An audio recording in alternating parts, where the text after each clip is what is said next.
From the dawn of human history, design and art have been used for functionality and communication. Good art and design was not about aesthetics. Aesthetics were about purpose. The same way we judge food that looks off or tools that don't look like they do their job, we judge poor quality craftsmanship. In both functionality and communication, they don't do their job. They don't fulfill their purpose. They were meant to guide, protect, and even intimidate. It shaped even the most benign parts of history. It cost lives, and it saved them too. And for anyone in the know, these slides were made before the incident. It evolved to include perception, precision, and pushing things to the extreme. We craft and create for millions of different reasons, but it all boils down to a purpose and a context that only that thing can do. It all boils down to storytelling.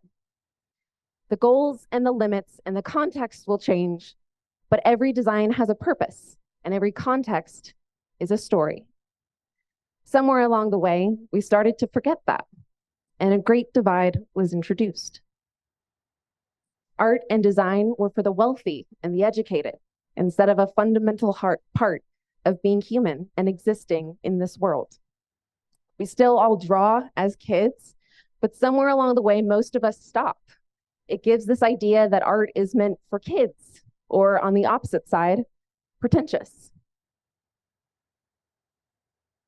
We haven't lost the need for functionality or communication, but we have created a gap between those who use the creations and those who create them.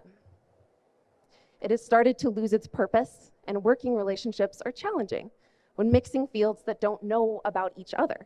They don't know about their needs or their goals or their possibilities. And that gap will only get larger as we introduce AI. It doesn't allow a chance for young designers to learn, and it alters the expectations of clients and companies of what human designers can offer, in good ways and in bad. Instead of allowing and expecting time to learn, time to create, and the passion to specialize and invent, we're deferring to automation. And when we automate a skill, we start to forget about it. We start to forget the heart behind it, the why behind the what. Like many other things already lost to this world, the language of design will become a dying art, a dead language. Except this language has high stakes. It's the very world we built that we're losing. We forget what we humans are capable of. We forget how and why we build functional and effective tools, how and why we communicate with each other, how and why we dream. But there is a hope. We have to work together. We can learn a great deal from collaborating, and here are a few of my favorites. Down in the bottom right is Apollo Robbins. He is a pickpocket and stage magician in Las Vegas. Him and a bunch of other magicians there worked together with neuroscientists to expose how our brains work, knowing about the exploits that magic uses. In the bottom middle there is Dot, the world's smallest stop motion. It was made to celebrate a technology that was made for nurses out in the field to do blood work using just their cell phone camera.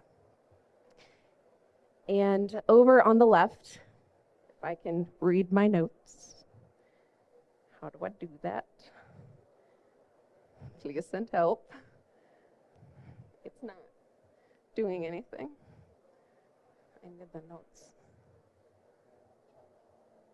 There we go. Thank you. I'm not a tech person if it's not clear. Working together is tricky, and I know firsthand that it does not go well most of the time. Over on the left is a screen capture from a music video by OK Go. And the entire music video is a giant Rube Goldberg machine with about 130 moving parts and pieces. And in their TED Talk, they did the math on the odds of it working out in one take. And if you calculate that every single part of that machine was at a 90% reliability rate, your chance of success was 1 in a million. And working together with machines, you can do that. You can calculate that success. Working together with people, that's a whole lot harder. And it becomes a lot more complicated. The more people in the project, the bigger the challenge. But we've done that many times. And I sure would like to keep doing that. We have a saying here at BHIS that we're better together. So to preserve all of that knowledge and purpose, we have to work together. We'll learn a lot from each other when we do. So let's talk about that. Who am I, and why am I giving a design talk at a Hackin conference? My name is Caitlin Cash, and I am the designer mostly for Prompt, but a lot of other things here at BHIS. And I originally studied illustration and animation. I came from Atlanta, where I did 7 years around the city with various studios, 4 years on a show you might have heard of before. But I was looking for a little bit more stability, and somewhere on Twitter, I saw a lot of people posting about Prompt. So I signed up in the comments section. It's like, hey, it's free. Well, why not? And I left a comment that said, hey, I'm an artist, and if you want to work together, let me know. And I was expecting maybe, if I ever heard from them, one illustration, and that's about it. A couple months later, they asked me to do the second edition. This year was a really challenging one for the whole team. And along the way, over a dozen times, I thought about canceling this talk. But I didn't, because something always got in the way of that. I always wanted to voice why it was so important, why it was so difficult, why it was so lovely to work together. There are a lot of similarities between the way designers and Infosec professionals think. We just have different goals. And we communicate very differently. And it's often quite challenging or even intimidating to reach into a foreign world. And that was why I didn't want to talk. We may be afraid of sounding stupid or making the wrong choices or using the wrong words. We may even let that fear increase that gap, retreating and staying in the comfort zone of what we already know. So the gap remains and grows. That's why I wanted to give a talk, to bridge that gap, or start to. But seeing as this is my first talk, prepare for every mistake known to PowerPoint, including tech problems in the middle of the speech. So why should you care about design? Every object, every word, every space that you interact with has been designed. Some thought has been put into it, or maybe none, and it's the default choice. And we all know from the Infosec world, don't set it on default settings. What you say and how you say it are of equal importance. So design is the same. Dress to impress. Even something as simple as font can change the way that people read your message. And is it fair to be this judgmental of how things look? No, but it is how our brains work. So you can use it to your advantage and use it intentionally. Make choices that are appropriate and effective for your needs. And notice that I'm saying effective. There is no good and bad in design. So you always go back to the goals. What are you trying to accomplish? When you're giving feedback or talking about designs or what you want to accomplish, try and avoid using words that make it personal. Things like, I like that or I don't like that. It's not about your personal taste, unless it is, unless that's the goal, but specific language related to the goals. And there's a myth with design and art that you have to learn the rules to break them. I have never found that true. I never learned any rules. I learned fundamentals. I learned how people perceive things. And you can use those fundamentals to your advantage to build the project that fits your goals. And maybe that is a bunch of Comic Sans. Maybe that's what you're after. It's not breaking a rule. That's using what you know. So what do I mean by effective for the goals? This is a 6-pack of Coca-Cola with Santa on it. We've all seen it. It is one of the most successful campaigns in history. Both the concept of a 6-pack and the Santa changed the way we buy soda forever and the way we think of Christmas forever. It was highly successful, and the entire point of using Santa the way that he was used in the Coke campaigns was to transform Coca-Cola from a summertime treat to a year-round indulgence. And it did that job incredibly well. But if I was to ask you for a brochure about a summertime car show, and you gave me this is not what I'm looking for. I do not know anything about a car show from this. It's pretty wintry, if you ask me, and I don't know where or when to show up for the event that you're trying to advertise. So this would be a bad design for a summertime car show. But most designers aren't that far off the mark. What about something with a little more heart behind it, where doing something nice and clean could ruin it?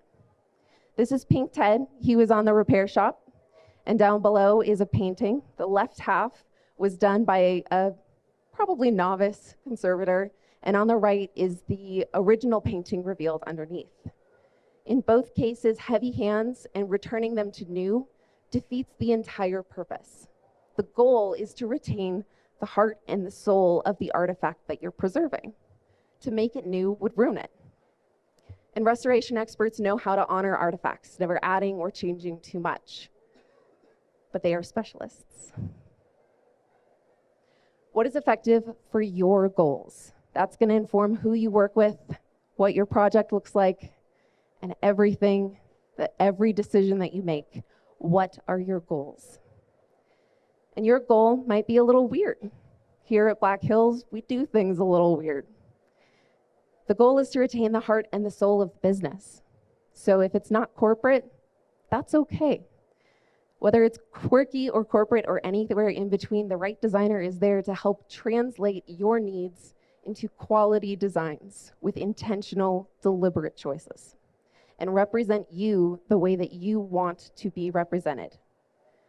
And I debated including slides about stats and how much YouTube thumbnails would change your views or anything like that. Or we heard a lot about ROI and KPI and a lot of those keeping track of numbers. But take another step back and ask why. Why do you care about those things in the first place? Solve for that, and the stats will follow. So where do you start? You start with the end. You define your goals, your purpose, and your motivation before you do anything else. And this can be really informal. It can be a discussion with your team. It can be whatever shape is comfortable for your team. It might even just be a passive thought while you're driving down the highway. But think about the end before you start. Most people, when they're talking about jigsaw puzzles, say you start with the edges. And that is not correct. You start with the motivation to do a puzzle in the first place. That puzzle will be fulfilling a purpose for you. Maybe you're bored, maybe you're practicing for a speed puzzle championship. Where are you going to get a puzzle? What one do you choose? What difficulty? How many pieces? Are you building alone? Are you building in your lap, on your dining room table? All of these things start from the motivation. And you decide all that before you even touch the puzzle, before you even start with the edges. So what the function do you want? And what's even the point that you're trying to make?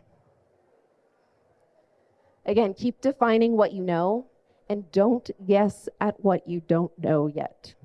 And if you do, if you have a hunch, if you have wants and desires, mark them that way. Maybe there's something that you want to think about. You don't want to take it off the table. You don't want to forget about it, but at least mark it as something that is flexible. And by doing that, it keeps the options open for the rest of your team to help brainstorm and provide a really interesting solution later on.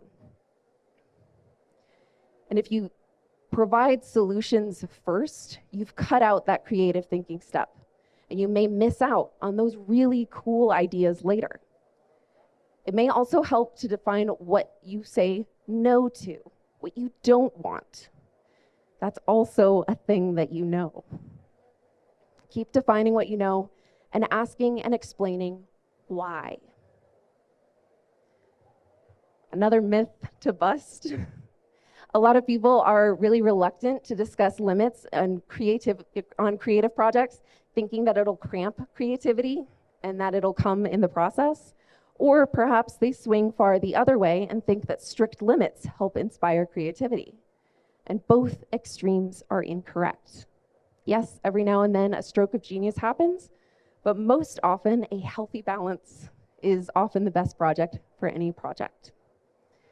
The reason you set these boundaries is not to restrict or even direct the project but to define the healthy expectations, to find where you can go and make deliberate, intentional choices. So keep defining what you know, but keep in mind all of the factors that people normally think about. Time and budget is the biggest one, and it's often the first thought that people have. It sounds the biggest, but it's often the easiest to work around and easiest to define from the start. Ask if they're solid or flexible, and ask why or why not. Team capacity is usually the next to consider. Is your project rapidly growing in scale beyond what your team can handle? Are there skills required that your team does not possess? Do you need to hire more people or scale down the project? And most important, but often the last thought, if it even is on the docket, is team morale. It is the single biggest factor with the most impact. It is the hardest to renew or change. And it impacts the timeline and budget. It impacts the team capacity. And pizza parties are not magic band-aids for burnout. I'm sure we have all felt that. So recognize boundaries from the start before you get yourself in too deep. So as you're building the project, or even as like in the middle of a project, be prepared to pivot. Ask what factors are set in stone and what the priority level is of those that aren't. Keep what you can and retain the heart. On the right is an example from Coraline. Most characters are moved by hand, millimeter by millimeter for each frame of stop motion. But most scenes only have a few characters going on at once. This theater scene had dozens, if not 100+ dogs required. And they didn't want to use CGI. They wanted to keep the heart of a stop motion film. And so they created a rig that allowed each row of dogs had a set of gears inside that would move the head and tail of the dogs just a little bit each and every frame. And so as the animator was moving the rest of the scene, they just clicked the crank on the end of the rows, and it allowed them to keep the puppets there and to keep that stop motion feel without CGI, but also without killing their team. So keep asking, are your expectations fair, reasonable, and achievable? If they aren't, how do you pivot and retain the heart of the project? And this is Infosec. So you want to explain some things. But why? Ask yourself what the function and the relevance is of the project.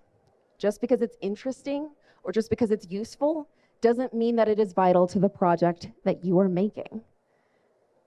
Explain the knowledge and the passion and the heart behind it, not just to your audience, but to your team as you start. You think that this information is interesting. Why? Why does your designer care to convey that? Work with your designer to understand and incorporate information and relevance and clarity. One of the best examples that I have is incorporating the screenshots in the printed zines. From John, it's a hell yes. From me, it's a hell no. And my reason is because a screenshot, to make it legible, takes up about half a page or more. And yeah, I could say that it's not the prettiest thing to put a screenshot in, but the importance is the information that you're trying to convey. But in a printed zine, you can't click to enlarge it.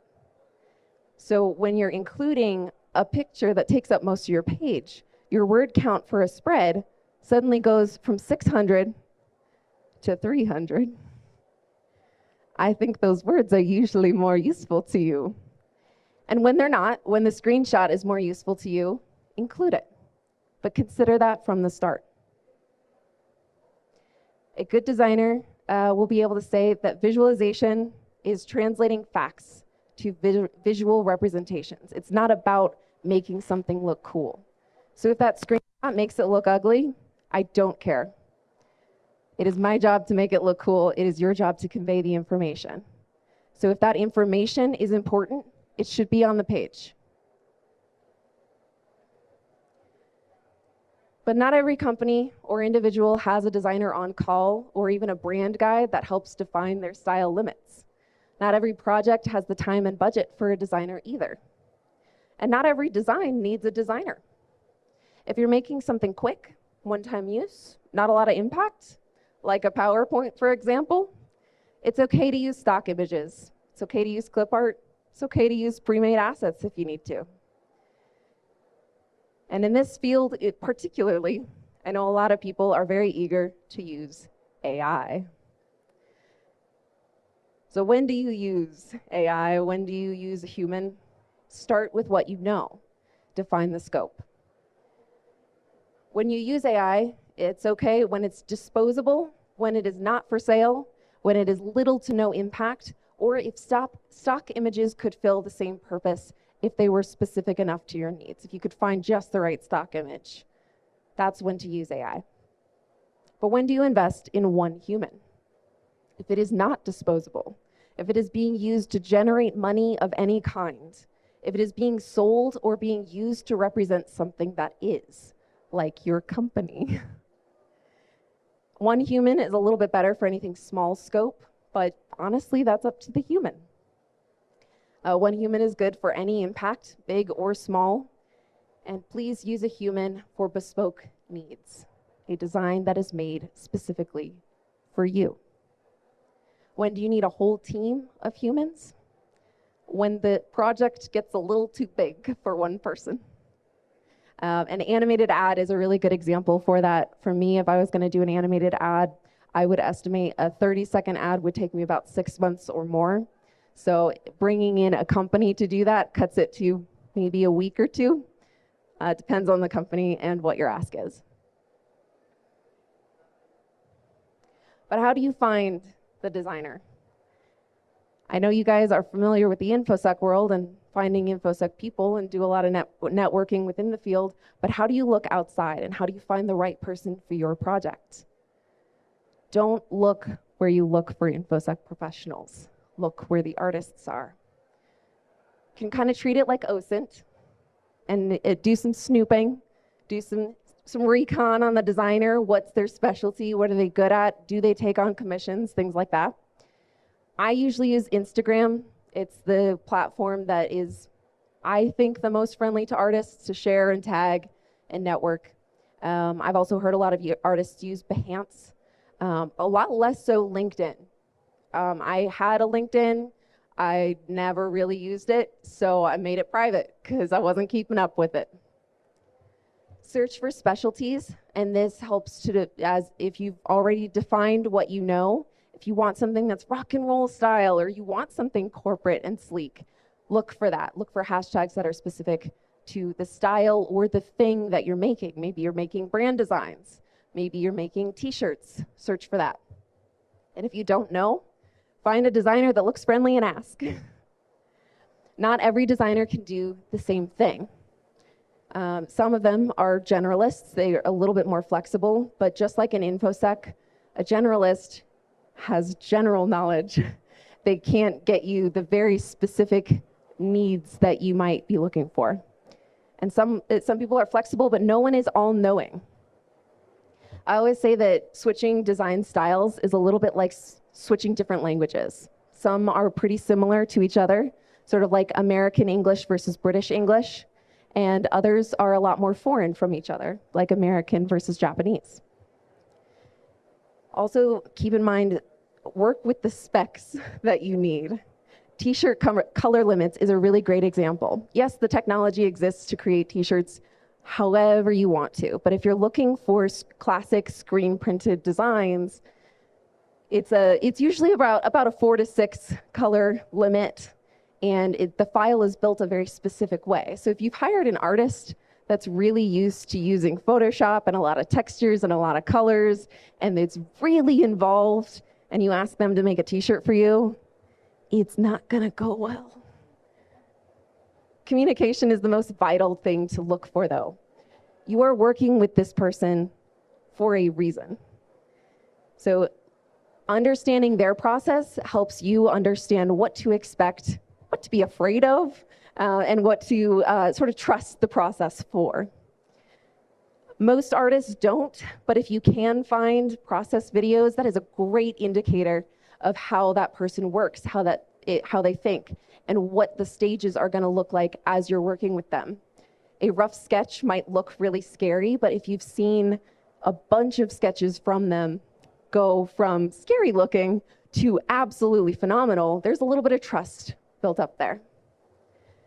A lot more artists post the sketch pictures, but again, remember, if it's Instagram, much like with everything else in life, we only post the pretty ones. So the most important thing is, do you feel comfortable being honest with them? You're asking for your goals to be met, not their dreams to come true.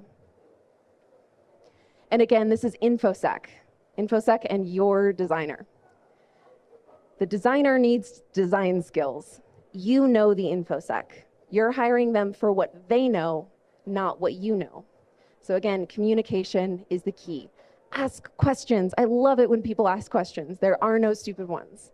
And share your actuallys. They probably want to know. They're probably curious too. Share your passion and ask about theirs. So we're finally to a little bit of the meat of it. And you'll notice that we're about halfway through, and I am just now getting to ideation. And that is how the design process works too. Whenever I get a job, I'm starting with the plan first. It's sort of like that saying about if I have 4 hours to chop down a tree, I'm going to spend 3 of it sharpening the axe. That's how design works.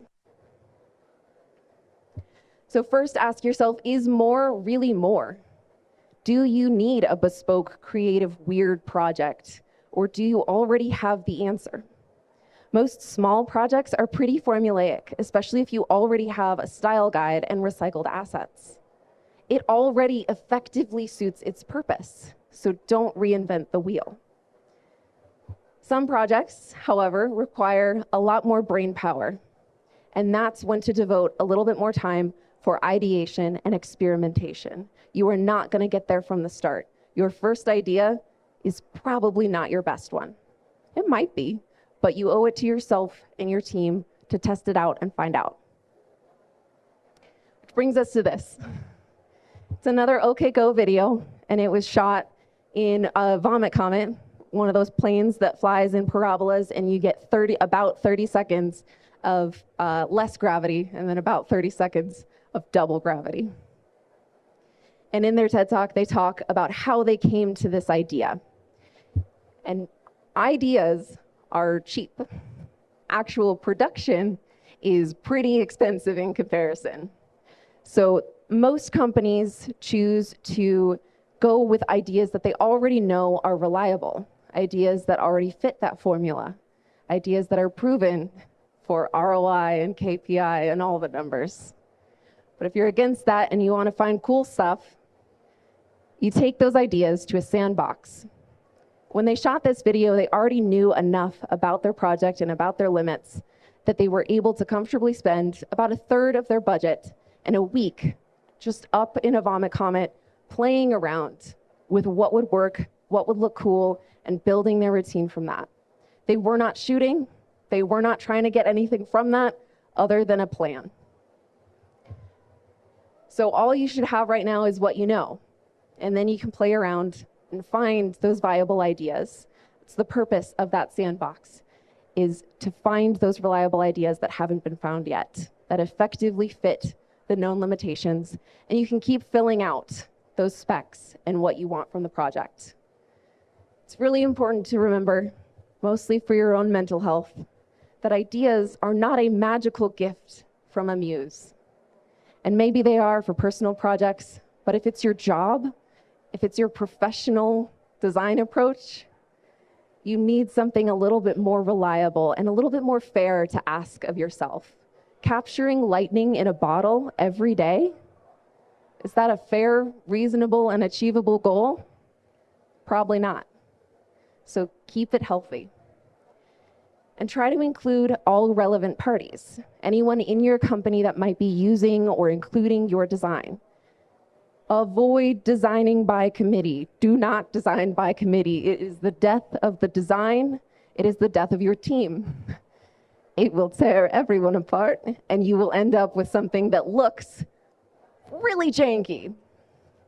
But what you're doing here is you're remembering why. You are remembering the function of what you are building, and you are keeping their goals in mind as you work.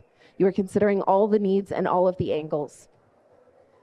So as you are innovating, remember, keep it fair, reasonable, and achievable by thinking inside the box that you've defined.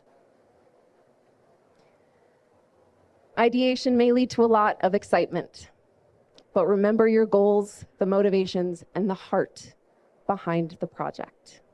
Remember the limits and learn to pivot so you kill your ideas, not your team. And remember, the hardest thing of all is that not everything can be made, and not everything that is made can be perfect. And unfortunately, that has to be okay. So now the actual meat of the project. We have defined our goals, we have defined our motivations, what we can do and how we're going to do it. Who's gonna help us and why. We can finally make the damn thing. So this is a process video that I made earlier this year. And as you can see, I do not start with anything. I do not start with a sketch or a mock-up. This is partly because I am working outside of my comfort zone. I start with an idea in my head and what we're trying to achieve here. And this specifically because it is the cover of the threat hunting zine. I am keeping in mind what information needs to be conveyed. I'm keeping in mind the hierarchy of information and what goes where, what needs to be conveyed on this cover. So I'm making the actual title of the thing and what is emphasized the biggest thing, and then each secondary and tertiary focal point also gets the spotlight. So nothing is lost in the chaos. The eye is sort of led around the page, and it does its job. I'm also keeping in mind the rest of the zine. So I'm building it as one big, huge project, but each individual part of it is the smaller goals that add up to that big goal. And that goes to project management, which I did not include for time purposes. But you start with that big whole thing and what you're trying to achieve in the long run. So I'm working well outside my comfort zone, and it's a lot of photo bashing and making things fit together. I'm keeping in mind what we have with this scene. In a little bit, we're gonna see those cat eyes on her are gonna transform to the 3D glasses that were included in the zine. And again, don't reinvent the wheel. Here I was making it more complicated when the answer was right in front of me. And when I had that realization, I was like, that fits so much better. So I also like to keep it a little bit more personal. And in a minute, you'll see me start to add what could be like imperceptible details of not cleaning up the edges, but dirtying up the edges and adding a personal touch to shift it from a kind of cold digital design to something a little bit more roughed up and a little bit more personal, because that fits our goals at Black Hills a little bit better. So a lot of photo overlays, dots, textures, all that sort of stuff. And lighting as well makes a pretty big difference. It's one of those things of, if you get it right, no one notices, but if you get it wrong, that's when you see it. So now we have the design. And again, I did not share this with the team throughout the whole thing. So they did not get the chance to give me feedback. I'm a really bad designer for that. They should, but when you're working with a designer, you want to be able to give them feedback and revisions along the way. And it is all down to communication and trust. So communicate throughout the process is the ideal way, unless you've already built that trust with your designer and you're like, go forth, do things. So the way that it works when I worked in a studio, we set post dates to check in. So a good example of that would be if it's an illustration, you would start with a rough sketch and then color blocking, final draft, and final delivery. And the difference between those last two, final draft is where you'd be able to say, hey, I don't like her hair color, can you change it? Her fingers are in a weird spot, can you change it? That's where you ask for revisions. Final delivery is where it is yours, that is it, no changes. Don't be afraid to redirect it back to the goals at the start. If your artist is not, or a designer is not suiting the goals that you've asked them to do, they're not doing their job correctly, no matter how pretty it looks. Try and keep like and don't like out of it. That's not usually relevant. And it's not really helpful for me either. I don't know what you like or what you don't like. But what I do know is what is an effective design. How can it better suit your goals? So be specific. Instead of saying it's fun and cool, say I'm looking for something that's 80s grunge punk rock. Use really specific words. One that I get a lot, and I mean a lot, is it looks like a cartoon.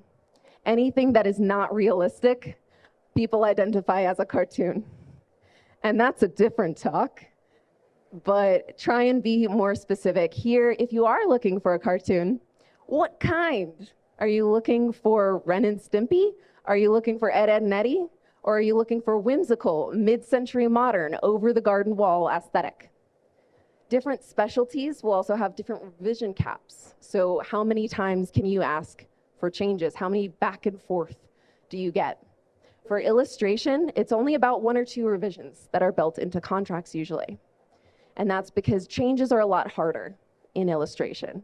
You're building things, it takes a little bit longer, and the files usually aren't built in ways that are as flexible as like a vector logo.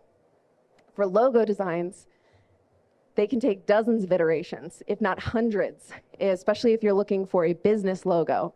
This is something that you are asking for to represent you and your business for years, probably.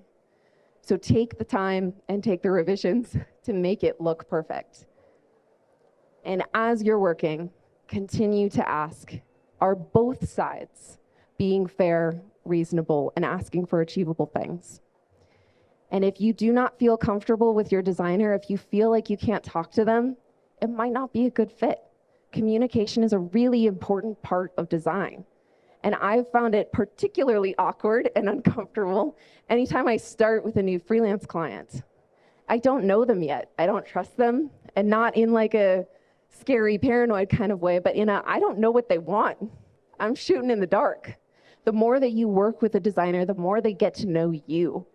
When I first started at Black Hills, John described some of the first zines as a little too Animal Crossing. And that's fair enough. My chosen specialty is like children's book illustration style. And there were a few of those in the first zine that I worked on. But ever since then, I got a better idea of how to work with John and work with the team at Black Hills and what they're looking for, what style they want. They trusted me again with a project. They gave me another chance. And it's been going pretty well, I think. So continue to work with feedback and revisions. Again, include all relevant parties.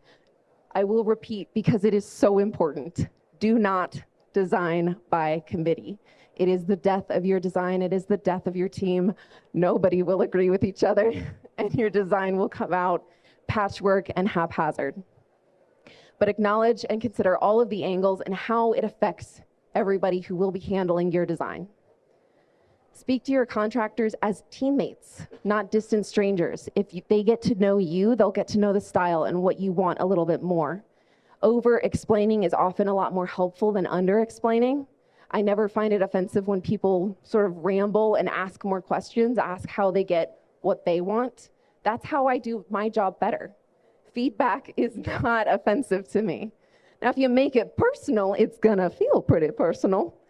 But if you keep it respectful, feedback is part of the job. It's how you improve, and it's how you get the designs that you want. So don't be afraid to ask for clarity. And remember to learn from each other. I love it when people ask me questions. And I have been asked some very basic questions. One of the biggest things that throws people off that aren't in the design world is color profiles.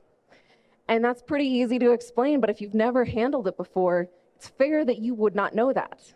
And different jobs, whether it's for screens or for print, will need different specs. That's again why you start with the end. You start where it's going so that you can build the files accordingly.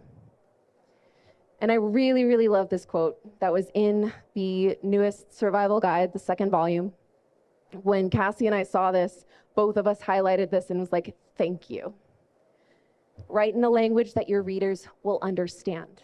And don't make the mistake of thinking it's only necessary because they are somehow less smart than you are. They're not.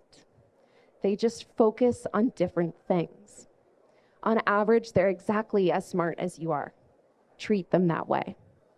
And he was talking about writing pen test reports, but I kind of view it as universal knowledge.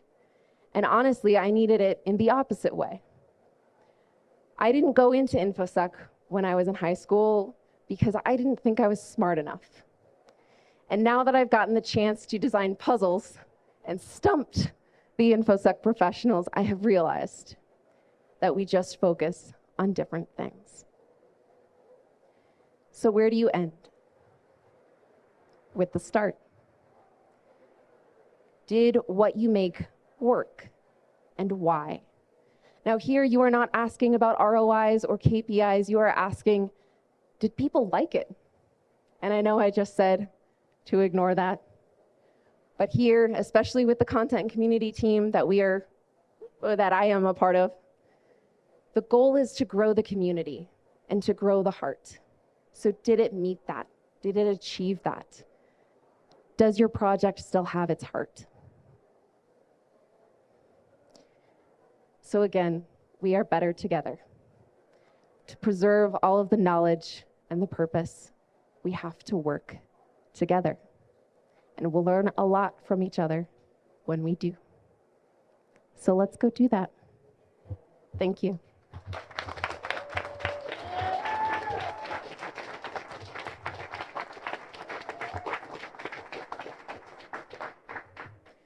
We have about 10 minutes, I think, maybe. Yep. Any questions? How much should I pay for someone to get a logo done? It depends on how that logo is being used. And this is a really great thing I should have mentioned. There is a book actually with a ton of answers of who do I hire, when, how much should I pay, how long should it take. It is the Graphic Design Guild Handbook for Pricing and Ethical Guidelines. And it depends on how big your company is, how long you'll be using the logo, and if you're making money off of it. So if it's just a personal logo that you're using just for you to hand out stickers to your friends, I would estimate between $50 and $300 depending on how elaborate it is. I saw his hand go up first, all the way in the back. How good is what as a source? Fiverr as a source. That is a complicated question. Fiverr is very hit or miss. I've known some great artists that got their start on on Fiverr. One of them is named Kat Hudson. I listened to a talk from her, and now she works as a character designer. Last I heard from DreamWorks, but that was like 5 years ago. So Fiverr can be great, but again, do your OSINT, do your due diligence, find out if they have socials and if you can see more of their work. Any other questions?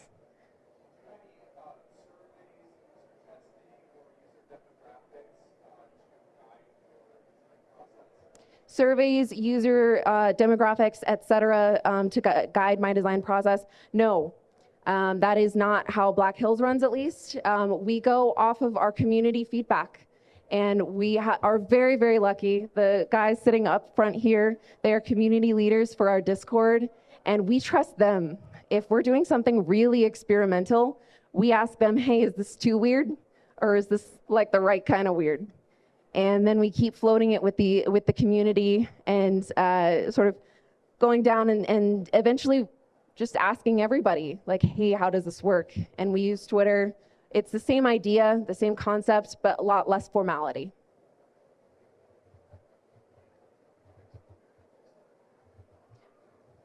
You there in the hat.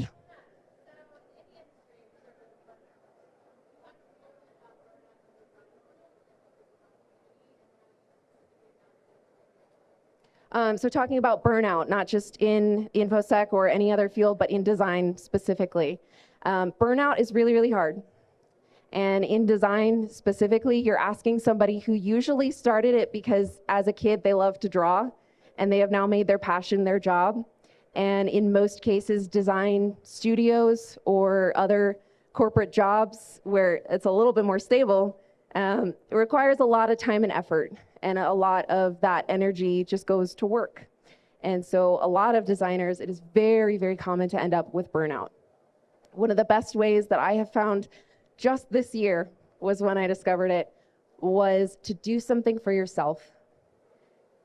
Regardless of what the company decides to do, regardless of where your job goes or what you want to achieve in your career, that is not the same thing. I used to think it was, that doing things for yourself and doing personal projects was also the same as doing things for your career. And it turns out that's a really bad idea, because you're just working the whole time. And you're working to get more work. And you don't get any free time. So this year specifically, I've been working on trying to do projects that I like and being almost selfish about it and saying, I don't want to do that, so I'm not going to. So do things for yourself and find that just for yourself, not for a career, not to build anything else, but just because you like it. That's the best way that I have found so far to avoid burnout. Any other questions? Jason.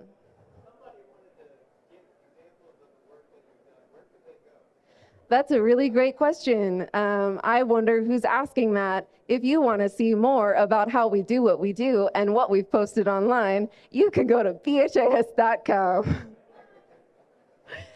There's also promptzine.com where our zines go. There's free downloads there and a bunch of other cool designs. Does that answer your question? You're welcome. I've never met this man in my life. Anyone else?